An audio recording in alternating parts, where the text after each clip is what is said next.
अहिले पछिल्लो समय एउटा घटना एकदमै हृदय विदारक घटनाले सामाजिक सञ्जाल तताइरहेको छ र सबैलाई एउटा सोच्न बाध्य बनाइरहेको छ।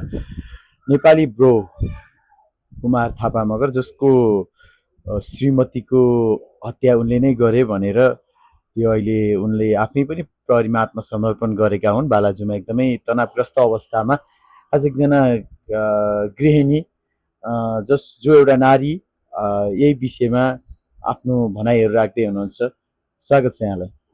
हस्, धन्यवाद। तपाईँले यो घटनालाई कसरी हेर्नु भएको छ, पहिला परिचय दिनुहोस् न। नमस्कार, म चाहिँ एउटा हाउसवाइफ हो। आज घटेको घटनाको बारेमा सुन्दाखेरि चाहिँ म नबोलिकन बस्न सकिनँ क्या। मलाई आफ्नो मनमा बितेका उकुस मुकुस भएका कुरा चाहिँ पोख्नै मन लाग्यो। जस्तो त्यही त एउटा श्रीमानले श्रीमतीको हत्या होइन, त्यो पनि डिभोर्सको कुरा भइरहँदा अन्तिम दिनको दिन त्यसरी हत्या गर्नलाई कसरी हेर्नु भएको छ? श्रीमान श्रीमती सुरुमै बिहे गर्दाखेरि त थाहा हुँदैन कसैलाई पनि कि भोलिको दिनमा के हुन्छ भनेर, होइन। जिन्दगी चलाउने क्रममा अगाडि बढ्दै जाँदाखेरि कतिपय कुरामा कुरा मिल्दैन, त्यही भएर डिभोर्स हुन्छ। उहाँहरूको डिभोर्स केस चलिरहेको रहेछ। ल, तपाईँको तिम्रो र मेरो अब घर चल्दैन भनेरै डिभोर्स केस भएको होला, होइन।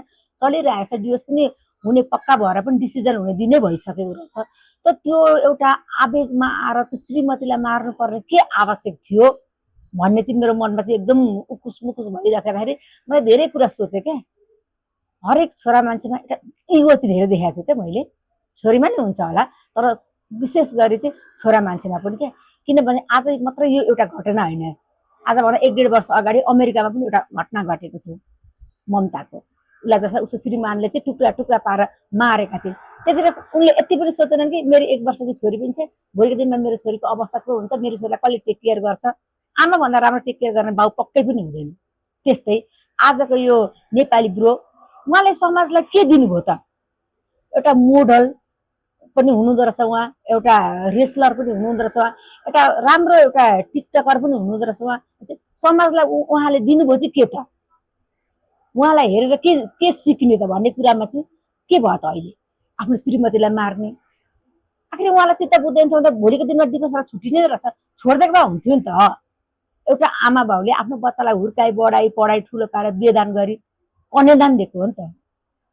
चाहिँ लगेर चाहिँ यसलाई चाहिँ मन परेन भने मार्दै, तिमीहरूको कुरा चित्त बुझेर मार्दै भनेर पक्कै पनि आमा बाउले दिएका हुँदैनन् नि। चित्त नबुझे सेपरेट बस्ने, तर मार्ने अधिकार चाहिँ कसैलाई पनि छैन भन्न चाहन्छु म। त्यही त, जस्तो अब नेपाली ब्रो होइन कुमारजीले पहिलाको इन्टरभ्यूहरूमा पनि भन्नुभएको रहेछ कि मेरो हातबाट एउटा किरा पनि नमरोस्। यस्ता घटनाहरू घटेको बेला उहाँले पनि इन्टरभ्यू दिँदाखेरि यस्तै घटनाको उहाँले विरोध गरिरहनु भएको थियो होइन। अब यो घटना 81 होइन यसरी घट्नुलाई चाहिँ कुन रूपमा लिनुहुन्छ? आफैले विरोध गरेको कुरालाई आफैले त्यही घटना घटाइरहँदाखेरि यो कुरालाई चाहिँ कसरी लिनुहुन्छ? इगो हर्ट भएको भन्छु म चाहिँ। उहाँको इगोमाथि हर्ट भएको। उहाँको मनमा लागेर डिभोर्स गर्दाखेरि त पक्कै पनि प्रपर्टी त अलिअलि केटीलाई पनि र छोरा, कति छोरा छन् कि छोरी छन्, 2जना बच्चाहरू पनि छन् भने सुनिरहेको छु। उहाँहरूपट्टि पनि भाग त लाग्यो होला। त्यो इगो हर्ट भयो क्या। यसले मसँग छुट्टिएर पनि गएँ, सम्पत्ति पनि लिएर गएँ, भोलिको दिनमा पक्कै पनि यसले पनि अर्को संसार फेरि जान्छ होला मेरो सम्पत्ति लिएर भन्ने त सोच पनि हुनसक्छ। अथवा 4 भाग लागेको थियो सम्पत्ति, 5 भाग कति भाग लागेको थियो होइन। बच्चाहरूलाई पनि भाग लाग्छ, बच्चाहरू आमासँग बस्ने भयो भने त त्यो छोराछोरीको पनि त अनि आमामै जान्छ, त्यो भएर रिस भएको पनि हुनसक्छ, जे पनि भएको हुनसक्छ नि। तर उहाँले यो पनि सोच्नुपर्छ क्या, सानो कल्का लाउँदो उमेरमा मैले बिहे गरेर ल्याएको मेरो श्रीमती आज कुरा मिलेन, म पनि भोलि गएर स्वतन्त्र रूपमा बाँच्न पाउनुपर्छ र उसले पनि भोलि गएर स्वतन्त्र रूपमा बाँच्न पाउनुपर्छ। हामीले कोसिस गर्दा पनि भएन यो सम्बन्ध त। ऊ अब आफ्नो जिन्दगी बाहिर बस्दा खुसी हुन्छ भने खुसी होस्, आफ्नो बच्चा लिएर। म मेरो जिन्दगी खुसी हुन्छु, किन दिने पछि झगडा गरेर बाँच्नु भनेर नेचुरल अन्डरस्ट्यान्डिङमा पनि गरेर पनि उहाँहरू चाहिँ डिभोर्स गरेर बसेको भए चाहिँ हुन्थ्यो। र त्यसरी मारिहाल्नु र त्यो बच्चाहरूको बाट आमाको माया खोज्नु चाहिँ त्यो चाहिँ पक्कै पनि राम्रो होइन। आमाको काख खोज्नु पक्कै पनि राम्रो होइन। अब भोलिको दिनमा उहाँहरूको टेक केयर आमाको जस्तो गर्ने कोही अर्को हुन्छ त? मामा घरको हजुरबा हजुरआमा मामा माइजी पनि हुँदैन, आमा आमै हो। त्यो तपाईँले पनि सुन्नुभएको होला। अनि अहिले जस्तो अब उहाँले आफै आत्मसमर्पण पनि आफै नै गर्नुभएको हो होइन। बालाजु परिसरमा आफन्तहरू एकदमै रुवाबासी, एकदमै त्यसको सजाय होइन, नर्मल जेल मात्र होइन कि फाँसीकै सजाय हुनुपर्छ भनेर सामाजिक सञ्जालतिर पनि सबैतिर यही कुरा पनि आइरहेको छ। यो कुरालाई चाहिँ के भन्नुहुन्छ, कस्तो सजाय हुनुपर्छ? हिजोको दिनमा तिनै नेपाली ब्रो भनेको मैले एउटा इन्टरभ्यू पनि हेरेको थिएँ। हिजोको दिनमा उहाँले म मोडल पनि हो, टिकटकर पनि हो, रेस्लर पनि हो, र तर मेरो हातबाट एउटा कमिला किरा पनि नमरोस् भनेर उहाँले चाहिँ भन्नुभएको रहेछ क्या। त्यसो भन्ने मान्छेले आजको दिनमा आफ्नो श्रीमतीलाई रडले हानेर भनेछ, कसैले कुकुरले भन्छ, कसैले रडले हानेर भनेछ। त्यसरी चाहिँ निर्मम तरिकाले हत्या गर्ने, त्यस्तो प्रहार गर्ने उहाँलाई हिम्मत कसले दियो, आँट कसरी पाउनुभयो उहाँले? उहाँले त भोलि दिन भागेको भए पनि त नेपाल सरकारले त पानी मुनि गएर भए पनि खोजेर ल्याएर त उसलाई हाल्थ्यो। त्यही भएर त्यसले उसले दिमाग अपनाए। त्यही भएर ऊ चाहिँ आफै चाहिँ आफ्नो आत्मसमर्पण गरे, किनभने गलत त उनले गरेकै हो नि त, नगर्नुपर्ने गलत उनले गरे हुन्। र म पनि यही भन्न चाहन्छु, किन नधिरिन् चौकीमा मान्छेहरू, महिलाहरू किन नधिरिन्? भोलिको दिनमा म पनि जान्छु, मलाई पनि त्यहाँनिर गएर उफ्रिनु छ, बोल्नु छ, अन्यायको खिलाफ मलाई पनि दुई शब्द भन्नु छ। कसको रगत उम्लिँदैन? आज बिहान पनि मैले एउटा टिकटक बनाएको थिएँ। मलाई एकदम सहन नसक्नु भएको, एउटा नारी भएको, एउटा गृहिणी भएको, एउटा नारी भएको नाताले चाहिँ मलाई चाहिँ मेरो रगत उम्लिरहेको थियो क्या।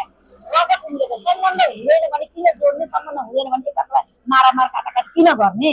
लोग्नेले पनि स्वतन्त्र रूपमा बाँच्न पाउनुपर्छ, आइमेले पनि स्वतन्त्र रूपमा बाँच्न पाउनुपर्छ। आइमेलाई पनि लोग्ने मार्ने अधिकार छैन र लोग्ने मान्छेलाई पनि श्रीमती मार्ने अधिकार छैन।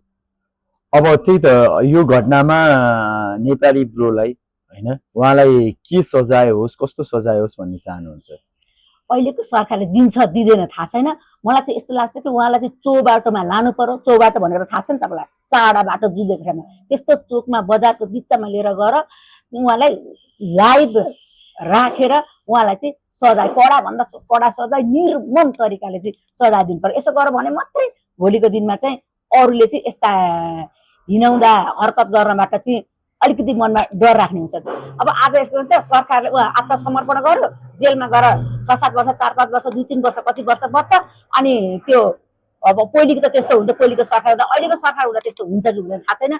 अनि अलिअलि पैसा यताउता मेलमिलाप गर्यो, अनि त्यसपछि त्यसलाई फेरि बाइज्जत गरी भनेर बाहिर निकालिदिएको निबन्ध अगाडि पनि देखिएको छ होइन। तर अहिले खबरदार सरकार, अब त्यस्तो हुन पाएन, अब त्यस्तो हुन पाएन। कानुन बमोजिमको एकदम कडाभन्दा कडा निर्मम तरिकाले चाहिँ उसलाई चाहिँ सजाय दिनुपर्छ। र अब आउने पुस्तालाई चाहिँ यसो गर्नु हुँदैन है, यस्तो भयो भनेदेखि योसम्मको हदसम्मको चाहिँ सजाय हुन सक्छ भनेर चाहिँ एउटा उदाहरण दिनु पर्यो क्या, ताकि कुनै गृहिणीले, कुनै महिलाले पनि अकालमा आफ्नो ज्यान गुमाउनु नपरोस्। जस्तो यो घटना सँगसँगै अहिले पछिल्लो समय धेरै यस्तै घटनाहरू घटिरहेका छन्। कहिले कसको हत्या, कहिले कसको कता कता। अहिले त खुलेआम पनि होइन, मान्छे अब घुम्न हिँडेकै ठाउँमा मारिदिने, त्यस्तो त्यस्तो एकदमै त्यो घटनाहरू घटिरहँदाखेरि यो विषयलाई चाहिँ सरकारसँग केन्द्रित गरेर, जस्तो अहिले अब गृहमन्त्री होइन, अब यो पनि नभएको अवस्था होइन, प्रधानमन्त्रीले नै सम्हाल्नु भएको देशमा शान्ति सुशासन अलिकति फितलो भयो र यस्ता घटनाहरू बढिरह्यो भन्ने कुराहरू पनि आएको छ। यसलाई चाहिँ यो सरकारसँगको यो कनेक्सनलाई कसरी हेर्नु भएको छ? यो अहिलेको सरकार भएको बेलामा यस्तो भन्ने कुरा चाहिँ यो चाहिँ गलत हो होइन। यो पहिलेकै सरकार हुँदाखेरि नै यो मूल खाबो चाहिँ हल्लेको हो क्या। किनभने किन योभन्दा अगाडि धेरै त्यस्ता घटना घटेन। निर्मला हत्याकाण्ड त्यतिकै रफादफा भयो कि भएन? यहाँ त एउटा व्यक्ति ल्याएर निर्मलाको हत्याकाण्ड गएको थिएँ, मैले प्रत्यक्ष देखेको छु, म नाम भन्छु, तर मलाई सेभ गर्नु पर्यो, मलाई सेफ्टी हुनु पर्यो, म तपाईँहरूलाई भन्न चाहन्छु भनेर भनेको छ एकजना व्यक्तिले। को उहाँको नाम मैले अहिले बिर्सेँ होइन। त्यो भन्दाखेरि पनि खोइ म छु ल आएर फोन भनेर कसैले भन्न सकेको छैन, अहिलेसम्म भन्न सकेको छैन। र योभन्दा अगाडि अरू पनि निर्मला त अब के भन्छ लाइटमा आयो, अरू पनि कुना काप्चामा त्यस्ता घटनाहरू कति घट्छ। त्यसपछि कति आए मिडियामा पनि, मिडियाकर्मीहरू पनि डलर आउँछ भनेर के भन्छ क्यामेरा लिएर त्यो ठाउँसम्म, विकट ठाउँसम्म पुग्नुभयो होइन। तर तिनीहरूलाई बलात्कार गरेर मार्नेहरूले चाहिँ सजाय पाएनन्। यदि त्यतिखेर जसको बलात्कार भएर मरिएका थिए तिनीहरूलाई पनि पक्रेर, राज्यले तिनीहरूलाई पनि पक्रेर कडाभन्दा कडा चाहिँ एकदम चौबाटामा लगेर चिरेर नुन खोर्सानी दलेर त्यहाँबाट सिलाएर ऐया आथा पारेर त्यसरी सजाय दिएको थियो भनेदेखि आज फेरि बिचमा यस्ता यस्ता घटनाहरू घटेको थिएनन् क्या। किनभने मान्छे मार्छन्, 2-4 वर्ष जेलमा बस्छन्, त्यसपछि निस्कित हालिन्छ नि भन्ने सोच भइसक्यो मान्छेलाई। तर त्यस्तो सजाय मात्र दिने होइन, जब कसैलाई मारिन्छ, शुद्धि बुद्धि हुँदाहुँदै मारिन्छ यदि भनेदेखि त्यसलाई चाहिँ फाँसीको सजाय हुनै पर्छ। यो फाँसीको सजाय नभए अहिले हाम्रो देशमा नेपालमा चाहिँ हत्या हिंसा बेसी बढिरहेको हो भनेर चाहिँ म भन्न चाहन्छु। यो आपराधिक सोच होइन कसरी जन्म लिन्छ होला एउटा परिवारमा होइन श्रीमान श्रीमती त्यहाँ बच्चा पनि जन्मिसकेको माया प्रेम त पक्कै पनि थियो होला यी घटनाहरू तपाईँले अघि त इगो भन्नुभयो एउटा इगोकै भरमा मात्र यति ठुलो घटना त नघट्नु पर्ने हो के कारण हुनसक्छ एक पक्ष मात्रै त्यसको हो कि यो पुरै समाज अथवा पारिवारिक माहौलै त्यस्तो भएर घट्ने हो कि के लाग्छ तपाईँलाई यस्तो क्या स्टार्टिङमा चिमटेर चाख्न त मिल्दैन नि को मान्छे कस्तो छ कसैलाई हामीले छोरी दिन आँट्यौँ अरे त्यो ज्वाइँ हुन भनाउँदा कस्तो छ भनेर हामीले चिमटेर त्यस्तो चाखेर यो त राम्रो रहेछ भनेर भन्न मिल्छ त्यो त हामीले पक्कै पनि सक्दैनौँ त्यही नसक्ने भएको हुनाले भोलिको दिनमा के हुन्छ भन्ने कुरा कसैलाई पनि थाहा हुँदैन न तपाईँलाई थाहा हुन्छ न हामीलाई थाहा हुन्छ जिन्दगी बित्दैन भने म्युचुअल अन्डरस्ट्यान्डिङ भन्ने पनि त हुन्छ नि यदि मिल्छ भने त उहाँहरूले त्योभन्दा अगाडि धेरै कोसिस गर्दा गरिसक्नु भएको थियो धेरै कोसिस गर्दाखेरि पनि नमिल्ने भएको कारण नै कुरा चाहिँ अदालतमा जाने हो नि त अनि अदालतमा गइसकेको कुरा भोलि गएर आजकै दिनमा डिसिजन हुने थियो त्यसरी मार्नु पर्ने भनेपछि त सम्पत्तिको कुरा पनि हुनसक्छ त्यसमा झगडा घर झगडा पनि हुनसक्छ झगडा त योभन्दा अगाडि पनि भएको छ तर मान्छेले मार्नु पर्यो झगडा त्यो त एकदम रिसले नै हो कि भोलिको दिनमा यसलाई मेरो सम्पत्ति दिएर किन बाँच्नु दिने यसलाई बाहिर समाजमा किन हाँसेर बाँच्नु दिने यसलाई किन जित्न दिने अब ऊ हार्ने पक्कै पक्का थियो उसलाई कति सम्पत्ति के अब ऊ गरेको थियो त्यो पक्कै पक्का थियो यसलाई यसरी मेरो सम्पत्तिमा हाँसेर मेरो आफ्नो तर्क है हाँसेर बाँच्न दिनुभन्दा त गोरु मारेर दिन्छु भनेर सानोतिनो झगडा परल त्यसरी पक्का हाने मारे त्यो पनि हुनसक्छ अथवा यो रडले यति हान्दा त मर्दिनँ होला भनेर हानेको हुनसक्छ पक्का कुठामा लागेर मरेको नि हुनसक्छ जे पनि हुनसक्छ त्यहाँभित्र जे पनि हुनसक्छ त्यो घटना घटेसम्म त सिसिटिभी त पक्कै थिएन होला थियो भने त्यति पनि गर्दैन थिएनन् होला त्यही भएर चाहिँ यो त हातपातै किन गर्ने त डोमेस्टिक भ्यालेन्सले नै किन गर्ने त्यही भएर चाहिँ कडाभन्दा कडा सजाय खबरदार अब यसलाई पनि जेल चलान गरेर 2-4 वर्ष राखेर निकाल्यो भनेदेखि यो ठिक हुनेवाला छैन हामी गृहिणीले छोड्नेवाला छैनौँ अहिलेको नयाँ सरकार अहिलेको राजसत्ताको नयाँ सरकारबाट बालेन्द्र शाह गृहमन्त्री पनि आफै हुनुहुन्छ मन्त्री पनि आफै हुनुहुन्छ उहाँबाट हामी गृहिणीले हाम्रो सुरक्षा हुनु पर्यो हामीले न्याय पाउनु पर्यो आज उनले त्यो नेपाली बुढोको श्रीमती जसरी अकालमा मृत्यु भएको छ उनका छोराछोरीबाट आमा टाढा सधैँ जिन्दगीभरको लागि टाढा गएकी छिन् त्यस्तै भोलिको दिनमा हामी अरू महिलालाई पनि नपरोस् भन्नको निमित्त पनि अहिलेको नेपाली बुढो भन्नेलाई चाहिँ कडाभन्दा कडा सजाय हुनुपर्छ परिवारको माग छ बाहिर निकाल्नुहोस् हामी नै त्यसलाई सजाय दिन्छु भनेर अहिले बालाजु परिसर पुरै घेरिएको छ आफन्तहरूको यही नै भनाइ छ यसमा चाहिँ के भन्नुहुन्छ मलाई पनि त्यस्तै लागेको छ हामीलाई त्यस्तो लागेको छ भने उनको घरको परिवारलाई किन नलाग्छ त्यो आमा बिचरा घरमा आमै होला त्यो एकजना एकदम उफ्री एकदम उहाँलाई सम्हाल्न एकदमै धेरै गाह्रो भएर त यति रोएँ बिहान बिहान म पनि यति रोएँ होइन कस्तो भयो क्या एउटा छोरीको आमाले छोराछोरी आमाले अर्काको घरमा 100% विश्वास गरेर चाहिँ आफ्नो काखको बच्चालाई चाहिँ ल जाई के भन्छ पाले पुर्ने मारे पापै हो पाप त गरौँ नि त उसले पाप गरौँ नि त मार्न त दिएको होइन नि आफ्नो तिम्रो छोरी मलाई मन पर्छ ल लैजाऊ भनेर क्षतिपूर्तितिर छोडिदिएको भए भइहाल्थ्यो नभइसकेपछि त सजाय भने कडा कडा दिनै पर्छ प्रत्येक फ्यामिलीले त त्यस्तै लाग्छ बाहिर आउनु अझ मैले तपाईँलाई भनिनँ चिरा पार्ने चौबाट मात्रै नुखो सानो दल दिने क्या अनि त्यसलाई बाटोमा बुरु उफार्ने क्या त्यसरी सजाय दिनुपर्छ उहाँहरूले पनि त्यही नै सोच्नु भएको होला तर नियम कानुन भन्ने चिज पनि छ हाम्रो नेपालमा उसको विरुद्धमा त जानु भएन तर कानुनमा बसेर निर्ममभन्दा निर्मम तरिकाले चाहिँ उसलाई चाहिँ सजाय दिनु पर्यो र मृतकका परिवारले न्याय पाउनु पर्यो र त्यो बच्चाहरूले पनि न्याय पाउनु पर्यो ओके अन्तिममा जस्तो एउटा गृहिणी अथवा एउटा नारी आफू सुरक्षित हुनको लागि यस्ता घटना नघट्नको लागि महिलाहरूले चाहिँ कस्ता कदमहरू उठाउनु पर्ला के गर्नु पर्ला के भन्न चाहनुहुन्छ श्रीमान चाहिँ सोसल मिडियामा पनि एकदम अगाडि हुनुहुँदो रहेछ नेपाली बुढो रेसलर पनि हुनुहुँदो रहेछ अनि टिकटक पनि अगाडि अनि मोडल पनि हुनुहुँदो रहेछ भनेपछि पक्कै पनि श्रीमती पनि केही न केहीमा अवसरको केही पनि नभए पनि अहिले त प्रत्येक केही नजानेले पनि टिकटक त युज गरिरहेको हुन्छ क्या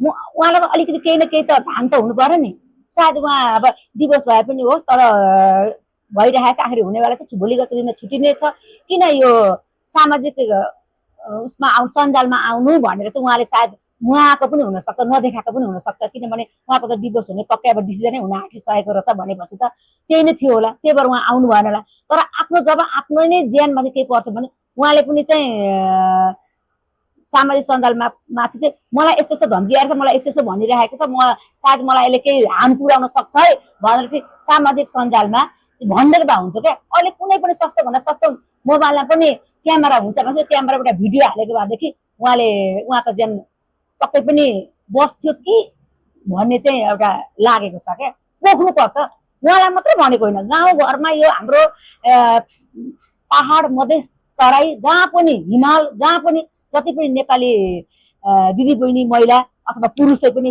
पीडित हुनुहुन्छ भने पुरुषहरू पनि यदि कोही हुनुहुन्छ भने सामाजिक सञ्जालमाथि, तर सत्य तथ्य मात्रै है, सामाजिक सञ्जाललाई विश्वास गरेर सामाजिक सञ्जालमा आएर पोख्नुहोस् के।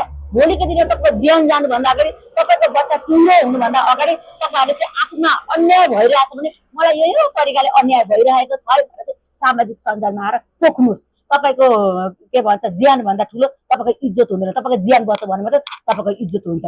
त्यही नै भन्न चाहन्छु। हस्, यो समयको लागि तपाईँलाई धेरै धेरै धन्यवाद। हस्, थ्याङ्क यू। मेरो आफ्नो मनका कुरा पोख्न दिनुभएकोमा तपाईँलाई धेरै धेरै धन्यवाद।